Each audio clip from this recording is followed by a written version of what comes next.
Assalamualaikum warahmatullahi wabarakatuh. Kami dari kelompok 9 ingin mempresentasikan tentang hukum masalah kontemporer terkait puasa Ramadan. Sebelumnya, saya ingin perkenalkan kelompok saya. Saya Windy Andriani bersama dua teman saya, Zafira Deza Fuad dan Anindya Zahra. Masuk kepada pembahasan pertama tentang suntikan. Apakah suntikan ada yang membatalkan puasa dan ada yang tidak membatalkan puasa? Perlu diketahui, suntikan itu ada 3 jenis. Yang pertama, suntikan melalui kulit, suntikan melalui otot, dan yang ketiga, suntikan melalui pembuluh darah. Yang pertama, suntikan melalui kulit.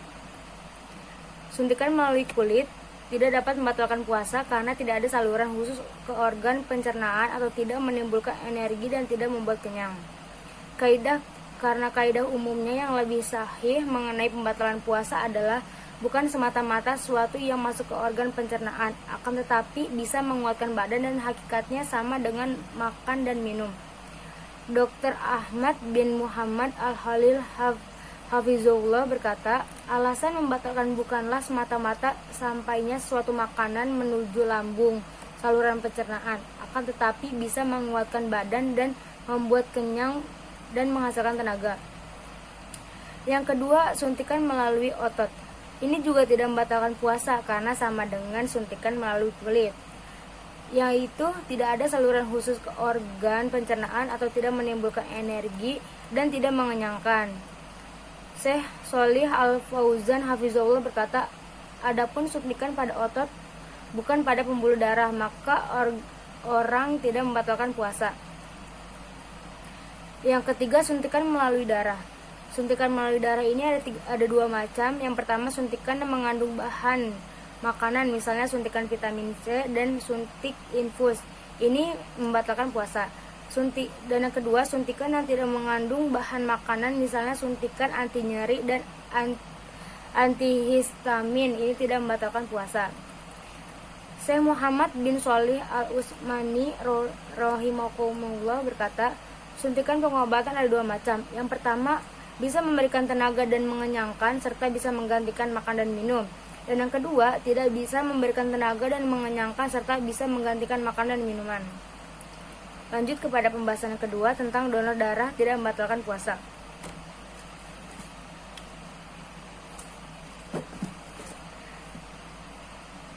Donor darah tidak membatalkan puasa ini, yang pertama, menerima transfusi darah membatalkan puasa. Menerima darah saat transfusi jelas membatalkan puasa. Karena darah pada hakikatnya adalah tempat sari-sari makanan, terutama pada bagian yang disebut plasma darah. Menerima darah sama hakikatnya dengan mendapatkan sari-sari makanan, yang ini disamakan dengan makan dan minuman yang membatalkan puasa. Syekh Muhammad bin Shalih Al-Utsmani rahimahullah berkata, suntikan atau infus yang bisa memberikan energi makanan sehingga tidak membutuhkan makanan dan minuman. Jika dilakukan maka membatalkan puasa, walau hakikatnya bukan perbuatan makan dan minuman. Karena hal tersebut semakna dengan makanan dan minuman sehingga berlaku hukum makan dan minum. Membatalkan puasa ini, yang pertama, menerima transfusi darah membatalkan puasa. Menerima darah saat transfusi jelas membatalkan puasa. Karena darah pada hakikatnya adalah tempat sari-sari makanan, terutama pada bagian yang disebut plasma darah. Menerima darah sama hakikatnya dengan mendapatkan sari-sari makanan, yang ini disamakan dengan makan dan minuman yang membatalkan puasa. Syekh Muhammad bin Shalih Al-Utsmani rahimahullah berkata, suntikan atau infus yang bisa memberikan energi makanan sehingga tidak membutuhkan makanan dan minuman. Jika dilakukan maka membatalkan puasa, walau hakikatnya bukan perbuatan makan dan minuman. Karena hal tersebut semakna dengan makanan dan minuman sehingga berlaku hukum makan dan minum. Donor darah tidak membatalkan puasa. Pendalilan dari donor darah tidak membatalkan puasa di sini dikiaskan dengan berbekam yang menurut pendapat terkuat bekam tidaklah membatalkan puasa. Berikut penjelasan rincinya. Mendapatkan yang menyatakan batalnya puasa ketika dibekam. Ini adalah pendapatnya mazhab Hanabilah, Ishaq ibnu Munzir dan sebagian besar fuqaha ahli hadis, dan menjadi pilihan Syekhul Islam Ibnu Taimiyah. Dalilnya sabda Rasulullah SAW, orang-orang yang membekam dan dibekam itu batal puasanya. Pendapat yang tidak menyatakan tidak batal puasa ketika dibekam. Yang pertama, hadis tentang batalnya bekam manusuk, itu dihapuskan. Yang kedua, rukhsah, keringanan mengenai bekam. Yang ketiga, makruhnya jika melemahkan badan. Yang ketiga, pembahasan yang ketiga tentang menggosok gigi ketika berpuasa. Bau mulut tersebut berasal dari perut yang kosong, bukan dari rongga mulut. Bau mulut ketika berpuasa bukan dari rongga mulut, akan tetapi berasal dari lambung yang kosong. Uap akibat perut yang kosong naik ke atas sehingga menyebabkan bau mulut. Ibnu Rajab rahimahullah berkata, bau yang naik berupa uap karena kekosongan lambung dari makanan ketika puasa, bau yang tidak disukai oleh penciuman manusia di dunia. Akan tetapi baik di sisi Allah karena munculnya dari ketaatan dan mencari keridhaan Allah Subhanahu wa taala. Sebagaimana darah orang yang syahid pada hari kiamat, warnanya adalah warna darah yang tetapi baunya bau misk. Ketika puasa boleh membersihkan gigi. Bahkan ketika berpuasa Rasulullah SAW sering membersihkan gigi dengan siwak. Salah seorang sahabat Nabi SAW menceritakan dari Amir bin Robi'ah, ia berkata, Nabi SAW seringkali bersiwak saat berpuasa dan jumlahnya tidak terhitung. Demikianlah karena membersihkan gigi banyak keutamaannya. Nabi SAW bersabda, andaikan tidak memberatkan umatku, niscaya perintahkan mereka untuk bersiwak setiap hendak sholat. Pembahasan yang keempat adalah merokok membatalkan puasa dan bantahan bagi mereka yang mengatakan tidak membatalkan. Menghisap rokok membatalkan puasa. Telah diteliti bahwa rokok mengandung berbagai macam bahan berbahaya dan zat-zat ini masuk ke dalam lambung. Berikut fatwa dan keterangan ulama mengenai hal ini. Syekh Muhammad bin Shalih Al-Utsmani rahimahullah berkata terhadap mereka yang mengatakan rokok ini tidak membatalkan. Menurutku ini adalah perkataan yang tidak ada usulnya sama sekali. Bahkan sebenarnya rokok termasuk minuman syurbun. Orang-orang Arab mengungkapkan menghisap rokok diungkapkan dengan syariba adukhan, meminum rokok. Kemudian asap rokok tanpa diragukan lagi masuk sehingga dalam lambung atau perut. Fatwa Asabaka Al-Islamiyah, menghisap rokok membatalkan puasa karena ia masukkan dengan pilihan sendiri sengaja ke perutnya. Para dokter berkata bahwa asap rokok jika melewati mulut dan kerongkongan, maka sebagian zat rokok akan menetap di mulut, sebagian di kerongkongan, sebagian pada mukosa paru-paru, sebagian lagi pada lambung. Dalam kitab Ad-Dur Al-Mukhtar disebutkan, jika ia sengaja memasukkan asap atau uap ke kerongkongan, maka puasanya batal. Asap atau uap apapun sejenisnya, karena hal tersebut bisa dicegah. Bantahan kepada yang tidak mengatakan batal. Berikut adalah syubhat memberikan keracunan dan alasan bagi yang mengatakan rokok tidak membatalkan puasa. Tidak ada dalil yang sahih dan tegas dalam Hatibullah dan sunnah Nabi SAW bahwa merokok dapat membatalkan puasa. B. Jika ada yang mengatakan bahwa rokok itu mempunyai zat padat, maka ia harus juga mendapatkan bahwa menghirup gas kendaraan, menghirup uap makanan dan asap pabrik bisa membatalkan puasa, padahal hukumnya tidak batal. C. Jika dikatakan bahwa rokok ada zat padatnya, maka zat ini tidak sampai ke lambung, ia hanya masuk ke dalam paru-paru, sebagian dikatakan oleh para dokter. Pembahasan kelima tentang apakah inhaler atau nebulizer membatalkan puasa. Inhaler adalah sebuah alat yang digunakan untuk memberikan obat ke dalam tubuh melalui paru-paru semacamnya. Ada dua pendapat para ulama. Yang pertama, tidak membatalkan puasa. Syekh Abdul Aziz bin Baz,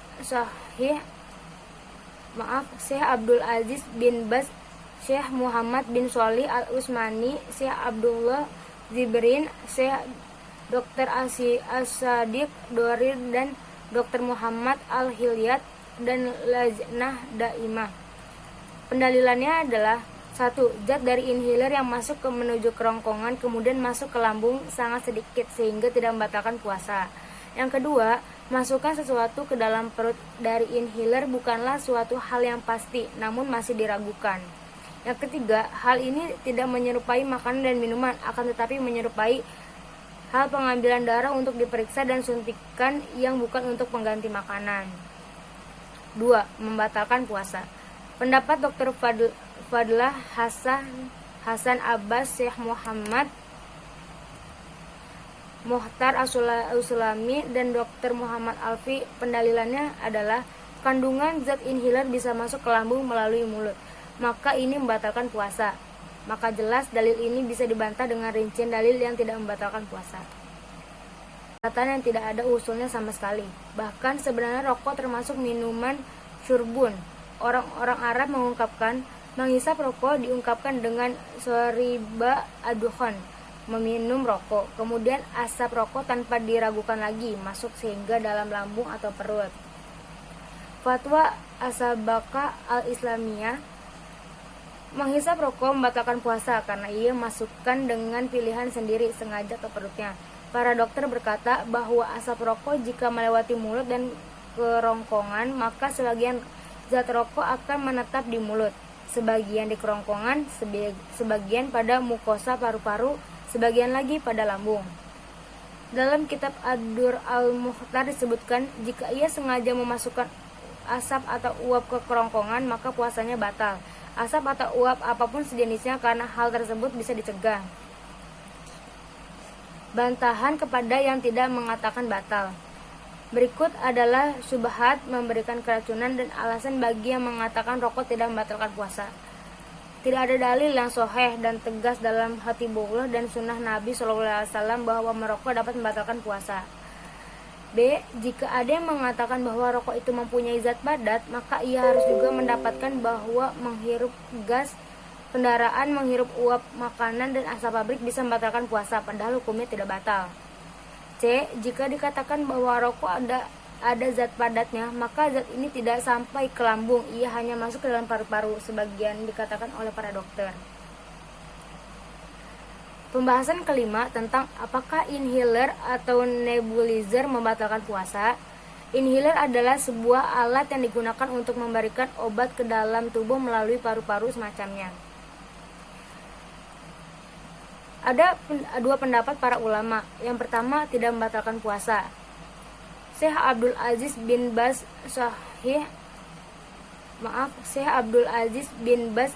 Syekh Muhammad bin Sholih Al-Utsmani, Syekh Abdullah Zibrin, Syekh Dr. As-Sadiq Dorir, dan Dr. Muhammad Al-Hilyat, dan Lajnah Daimah. Pendalilannya adalah 1. Zat dari inhaler yang masuk ke menuju kerongkongan kemudian masuk ke lambung sangat sedikit sehingga tidak membatalkan puasa. Yang kedua, masukkan sesuatu ke dalam perut dari inhaler bukanlah suatu hal yang pasti, namun masih diragukan. Yang ketiga, hal ini tidak menyerupai makanan dan minuman, akan tetapi menyerupai hal pengambilan darah untuk diperiksa dan suntikan yang bukan untuk pengganti makanan. 2. Membatalkan puasa. Pendapat Dr. Fadlah Hasan Abbas, Syekh Muhammad Muhtar As-Sulami, dan Dr. Muhammad Alfi, pendalilannya adalah kandungan zat inhaler bisa masuk ke lambung melalui mulut, maka ini membatalkan puasa. Maka jelas dalil ini bisa dibantah dengan rincian dalil yang tidak membatalkan puasa. Jadi yang keenam itu ada hukum memakai celak, lipstik, dan make up ketika puasa. Jadi pertanyaan ini itu pernah diajukan ke Syekh Abdul Aziz bin Baz rahimahullah mengenai hukum menggunakan celak dan sebagian alat-alat kecantikan bagi wanita di siang hari di bulan Ramadan. Itu membatalkan puasa atau tidak? Jawaban beliau, celak tidak membatalkan puasa secara mutlak pada wanita maupun laki-laki menurut pendapat yang terkuat dari dua pendapat ulama. Akan tetapi menggunakannya pada malam hari lebih baik bagi orang berpuasa. Demikian juga alat kecantikan berupa sabun dan minyak-minyak yang bersentuhan dengan kulit, termasuk juga henna atau perwarna kuku, make up, dan yang lainnya. Semua ini tidak mengapa digunakan oleh orang yang berpuasa. Tapi tidak selayaknya menggunakan make up jika membahayakan bagi wajah. Wallahu waliyut taufik. Terus waktu itu juga Syekh Muhammad bin Sholih Al-Utsaimin rahimahullah pernah ditanya mengenai hukum seseorang yang berpuasa menggunakan lip balm untuk mencegah kekeringan pada bibir.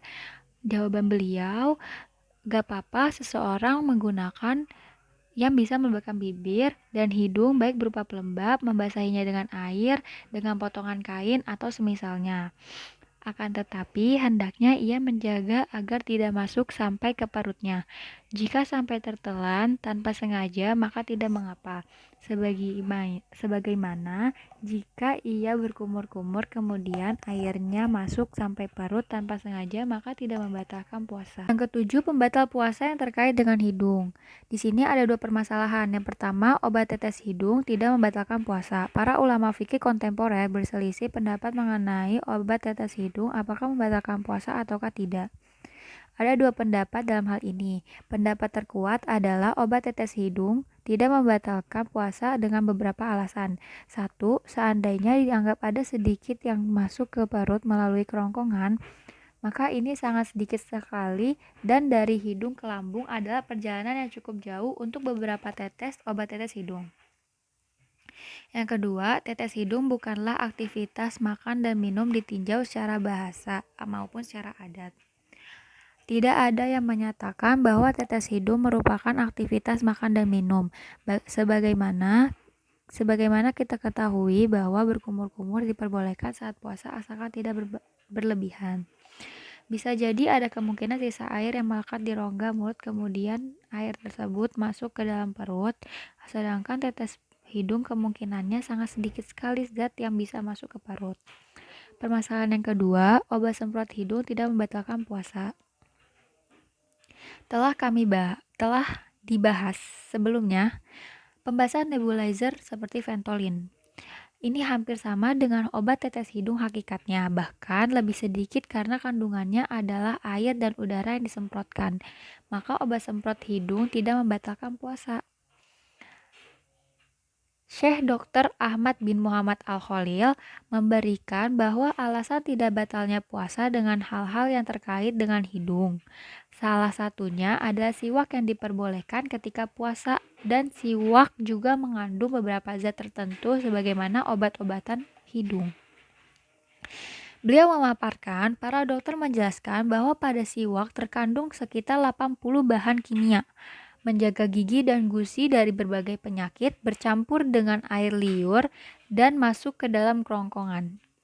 Terdapat pada Sahih Bukhari dari Amir bin Rubaiyah, beliau berkata, aku melihat Rasulullah Shallallahu Alaihi Wasallam sering kali bersiwak sampai tidak terhitung jumlahnya. Yang kedelapan adalah pembatal puasa terkait mata. Tetes mata tidak membatalkan puasa. Pendapat lebih kuat adalah sebagaimana yang dijelaskan Syekhul Islam Ibnu Taimiyah rahimahullah. Beliau berkata, pendapat yang lebih kuat adalah celak mata tidak membatalkan puasa, karena puasa adalah bagian dari agama yang membutuhkan dalil khusus dan dalil umum untuk mengetahuinya. Seandainya perkara ini adalah perkara yang Allah haramkan ketika berpuasa dan dapat membatalkan puasa, tentu Rasulullah Shallallahu Alaihi Wasallam wajib menjelaskan kepada kita. Seandainya hal ini dijelaskan oleh beliau Shallallahu Alaihi Wasallam, tentu para sahabat akan menyampaikannya pada kita sebagaimana ajaran Islam lainnya sampai pada kita.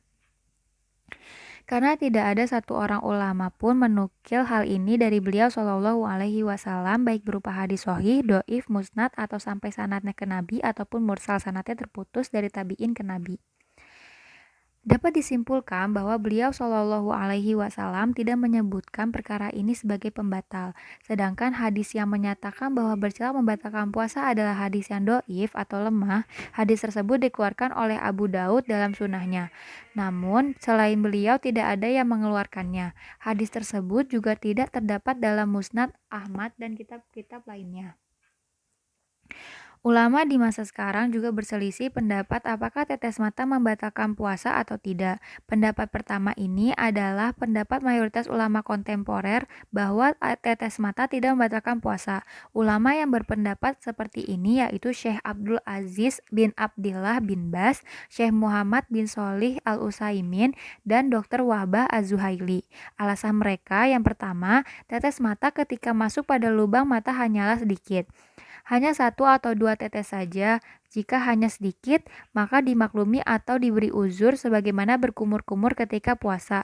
Yang kedua, tetes mata ketika masuk dalam saluran maka ia langsung terserap atau terserap sebagiannya dan tidak mengalir terus hingga ke kerongkongan. 3. Tetes mata tidak membatalkan puasa karena tidak ada nas atau dalil yang tegas yang menyatakannya sebagai pembatal. Ditambah lagi, mata bukanlah saluran tepat masuknya zat makanan dan minuman. Pendapat kedua, tetes mata membatalkan puasa. Ulama kontemporer yang berpendapat seperti ini adalah Syekh Muhammad Al-Mukhtar As-Sulami dan Dr. Muhammad Alfi. Alasan mereka yang pertama dikiaskan dengan celak mata karena pengaruhnya sampai ke kerongkongan. Sanggahannya, celak mata telah dijelaskan sebelumnya memang terdapat perbedaan pendapat di antara para ulama. Yang lebih tepat, celak mata tidak membatalkan puasa, maka tetes mata tidak bisa dikiaskan dengan celak mata. Yang kedua, Allah telah menetapkan bahwa ada saluran yang menghubungkan mata dan hidung hingga ke kerongkongan. Sanggahannya, tetes mata yang masuk pada lubang mata hanya sedikit sekali dan jika hanya sedikit berarti diberi uzur sebagaimana berkumur-kumur ketika puasa. Jadi, pendapat yang lebih tepat tetes mata tidak membatalkan puasa sebagaimana beberapa alasan yang telah dikemukakan di atas. Yang kesembilan, pembatal puasa terkait telinga. Dalam ilmu kedokteran ada dua metode terkait hal ini dalam pengobatan, yaitu obat tetes telinga dan membilas telinga. Tetes telinga tidak membatalkan puasa. Para ulama ada dua pendapat mengenai hal ini. Pertama, jika memasukkan minyak atau air melalui lubang telinga, puasanya batal. Inilah pendapat ulama Hanafiyah, ulama Malikiyah, dan pendapat yang lebih kuat dalam mazhab Syafi'iyah. Sedangkan menurut mazhab Hambali, batal jika sampai masuk ke otak. Alasan mereka yaitu jika dimasukkan dalam telinga maka akan mengalir hingga ke kerongkongan atau ke otak. Kedua, tidak membatalkan puasa. Ini adalah salah satu pendapat ulama Syafi'iyah dan merupakan pendapat Ibnu Hazm. Alasan mereka yaitu tetes telinga tidak sampai pada kerongkongan dan otak dan hanya sampai ke pori-pori saja. Sebenarnya, kedua pendapat ini tidaklah berbeda secara signifikan. Mereka khilaf apakah obat yang masuk melalui tetes telinga bisa masuk ke kerongkongan atau otak atau tidak. Secara anatomi kedokteran telah terbukti bahwa tidak ada saluran yang menghubungkan antara telinga menuju ke kerongkongan atau antara telinga dan otak. Bisa saja ada penghubung antara telinga dan kerongkongan, yaitu jika terjadi kerobekan pada gendang telinga. Yang ke-10, hukum memakai obat kumur ketika puasa. Beberapa obat kumur mengandung zat kimia tertentu, misalnya chlorhexidin dan natrium fluoride. Untuk mencegah pertumbuhan mikroorganisme dan bakteri plak, ada juga yang mengandung alkohol, eukaliptol, mentol, metilsalisilat, timol, dan berbagai zat yang lainnya. Tentunya, zat-zat ini akan tersisa dan menempel di mulut, bahkan ada sebagian yang menyatu dengan air liur, kemudian tertelan dan masuk ke perut. Apakah ini membatalkan puasa? Jawabannya, tidak membatalkan puasa sebagaimana siwak. Setelah diteliti, siwak juga mengandung beberapa zat kimia tertentu yang membantu menjaga kesehatan gigi dan mulut. Kemudian, siwak biasanya dibarengi dengan berkumur-kumur. Maka pasti ada sisa cairan atau air ketika berkumur-kumur yang menempel di lidah, rongga mulut dan gigi. Terkadang sisa cairan ini bercampur dengan air ludah dan bisa jadi masuk ke kerongkongan. Nabi Shallallahu Alaihi Wasallam sangat sering bersiwak dan berkumur-kumur ketika berpuasa. Dari Amir bin Rabi'ah, ia berkata, Nabi Shallallahu Alaihi Wasallam pernah bersiwak saat puasa dan jumlahnya tak terhitung. Hal ini juga difatwakan oleh Syekh Muhammad bin Sholih Al-Utsaimin rahimahullah. Beliau ditanya, apakah menggunakan obat kumur bisa membatalkan puasa? Beliau menjawab, tidak membatalkan puasa jika ia tidak menelannya. Hendaknya ia tidak melakukan kecuali jika ada kebutuhan berobat. Tidak membatalkan obat kumur tersebut jika tidak masuk sedikit pun ke kerongkongan. Saya akan melanjutkan presentasi dari Windy. Yang ke-11, mereda sisa makanan di mulut ketika berpuasa. Terkadang ketika selesai makan, ada sisa makanan yang menyangkut di sela-sela gigi. Ada yang membersihkan dengan tusuk gigi, ada juga yang mempunyai keinginan membersihkan dengan lidah. Mereka kemudian menelannya baik dengan sengaja ataupun tidak sengaja. Bagaimana hal ini ketika berpuasa? Jika tersisa sedikit makan di antara gigi orang yang berpuasa, maka ini bisa membatalkan puasa jika ia menelannya. Jika seseorang berpuasa dan ada pada sela-sela gigi sisa makanan, ini tidak mempengaruhi puasanya. Hendaknya ia mengeluarkan dan membersihkannya, maka tidak mempengaruhi puasanya kecuali jika ia menelannya. Jika menelan sisa makanan di giginya dengan sengaja, maka ini membatalkan puasanya. Adapun jika ia menelannya karena tidak tahu atau lupa, maka ini tidak mempengaruhi puasanya. Selayaknya bagi setiap muslim bersemangat dalam menjaga kebersihan mulut dan giginya, sama saja pada keadaan puasa ataupun tidak, karena kebersihan bagi seorang muslim adalah hal yang harus dituntut. Yang ke-12, hukum berobat ke dokter gigi ketika berpuasa. Syekh Abdul Aziz bin Baz rahimahumullah, jika seorang mengalami sakit gigi kemudian pergi ke dokter gigi, kemudian membersihkan dan mencabut salah satu giginya, apakah berpengaruh terhadap puasanya?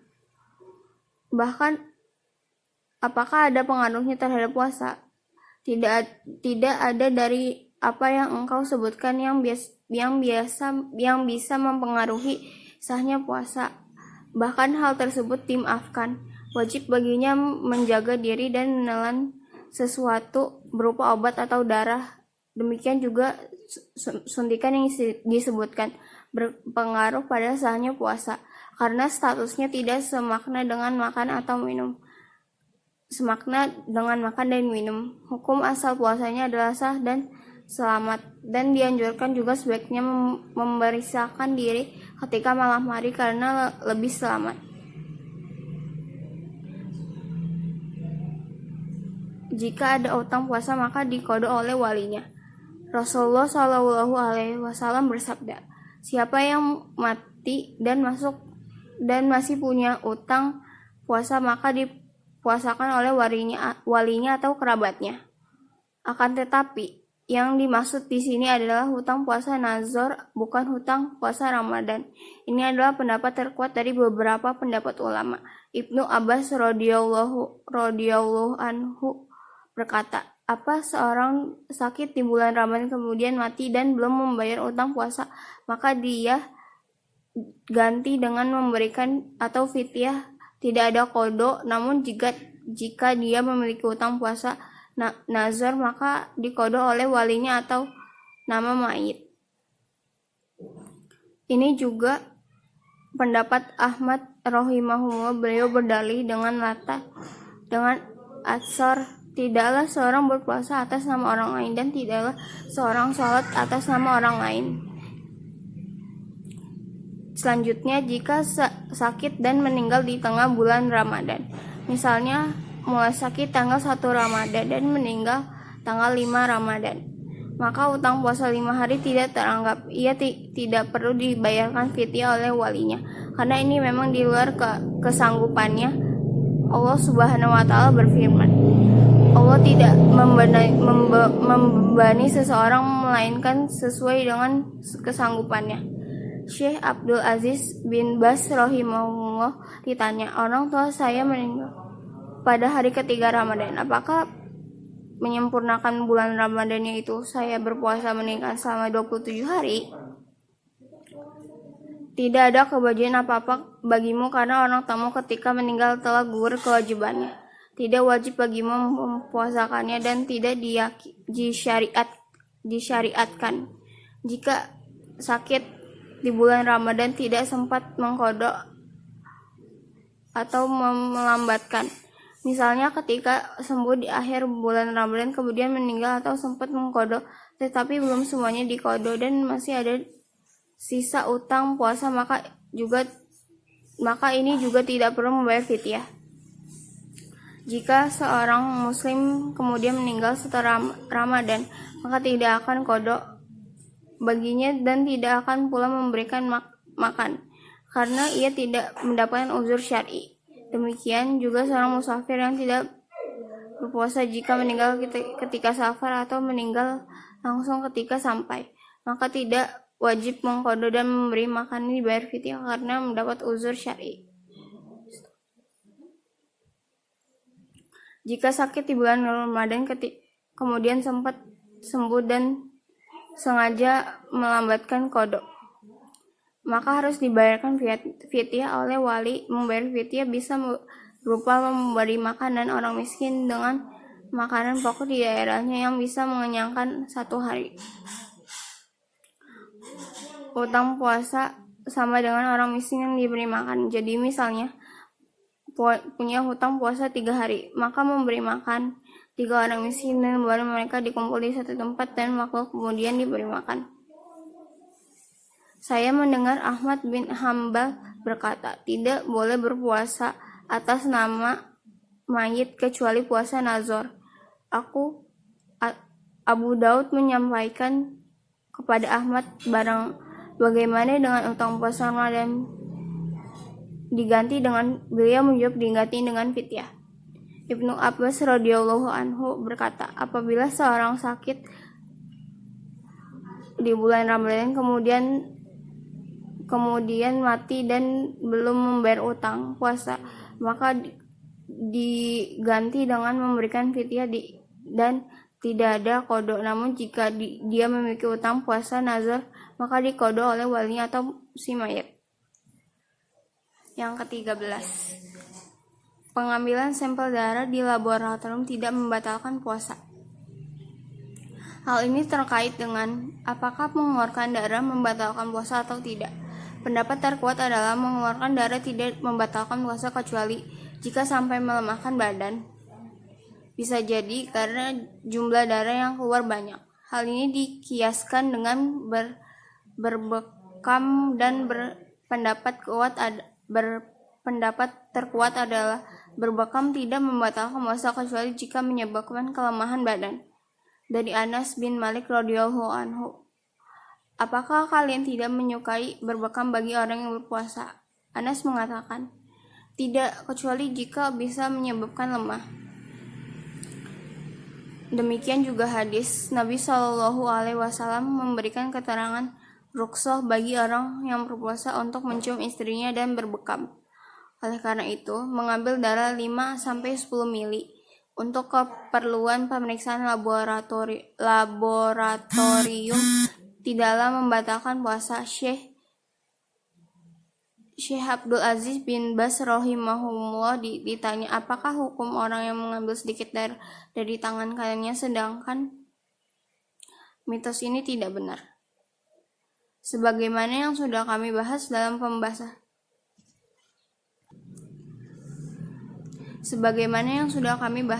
pembahasan donor darah, maka memberikan donor darah tidak membatalkan puasa.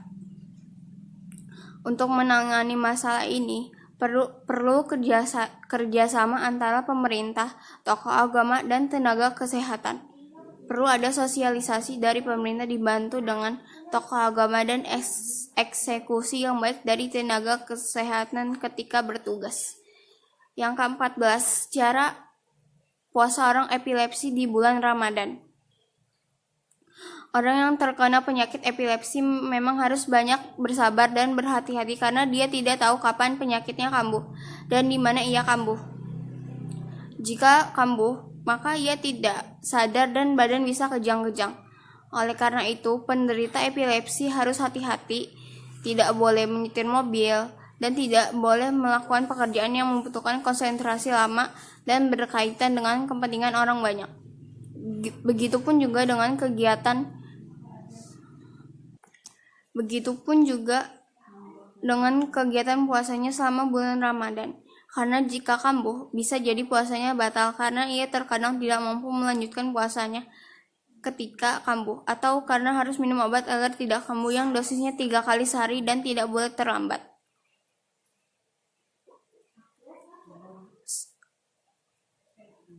Jika saya terkena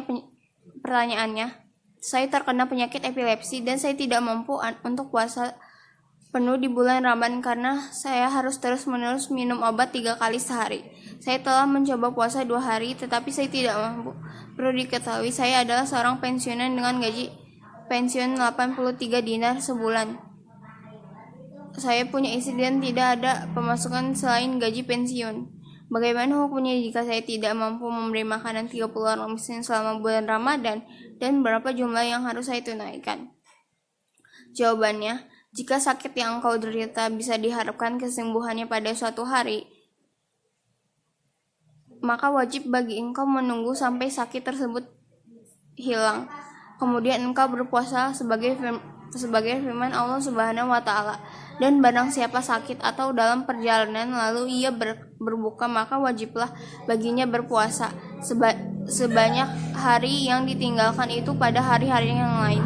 Allah menghendaki kemudahan bagimu dan tidaklah menghendaki keukuran bagimu, dan hendaklah kamu mencukupkan bilangnya, dan hendaklah kamu menggantungkan Allah atas petunjuknya yang diberikan kepadamu supaya kamu bersyukur. Quran Surat Al-Baqarah ayat 185. Yang terakhir, vaksinasi bagi anak-anak di bulan Ramadan. Masih teringat kejadian waktu difteri yang sedang terjadi di Jawa Timur beberapa tahun yang lalu. Kemudian pemerintah gencar melakukan vaksinasi, terutama daerah-daerah yang diperlukan tidak melakukan vaksinasi. Bersama dengan kejadian ini, bulan Ramadan juga sebentar lagi ada. Maka fatwa berikut cukup untuk jadikan bolehnya vaksinasi dan suntikan selama puasa dan tidak membatalkan puasa. Ringkasan fatwa Al-Lajnah Ad-Daimah Libuhus Al-Ilmiyah wal Ifta.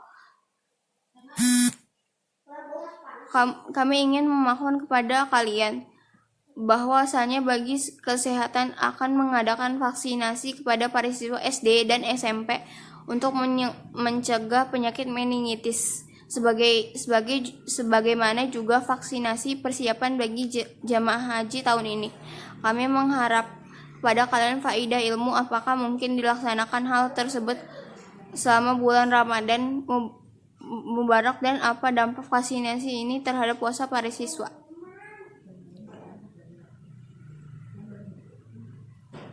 Selanjutnya jawabannya adalah tidak ada masalah dalam hal tersebut jika mudah dilakukan vaksinasi pada malam hari, maka hal ini lebih hati-hati.